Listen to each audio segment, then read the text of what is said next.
Où vais-je? Dans quelle étagère? Où cours-je? Toutes ces questions. Dernièrement, je me suis souvenu que dans les lettres classiques, j'avais étudié un texte qui explique exactement la situation dans laquelle nous sommes. Ce texte, il a été écrit par Étienne de la Boétie, écrit en 1549. Donc vous voyez que la situation dans laquelle nous sommes aujourd'hui, elle n'est pas récente. Je vais me permettre de vous le relire.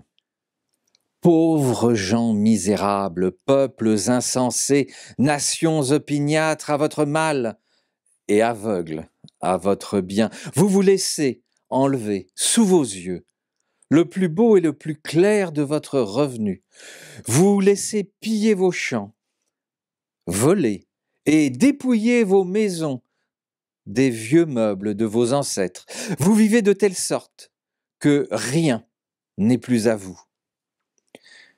Il semble que vous regardiez désormais comme un grand bonheur qu'on vous laissât seulement la moitié de vos biens, de vos familles, de vos vies. Et tous ces dégâts, ces malheurs, cette ruine, ne vous viennent pas des ennemis, mais certes bien de l'ennemi, de celui-là même que vous avez fait ce qu'il est, de celui pour qui vous allez si courageusement à la guerre et pour la grandeur duquel vous ne refusez pas de vous offrir vous-même à la mort. Ce maître n'a pourtant que 2 yeux, 2 mains, un corps et rien de plus que n'a le dernier des habitants du nombre infini de nos villes. Ce qu'il a de plus, ce sont les moyens que vous lui fournissez pour vous détruire. D'où tire-t-il tous ces yeux qui vous épient, si ce n'est de vous?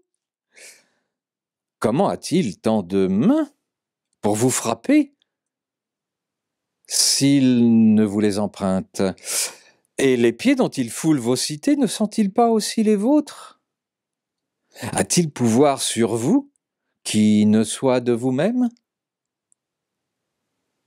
Comment oserait-il vous assaillir, s'il n'était d'intelligence avec vous?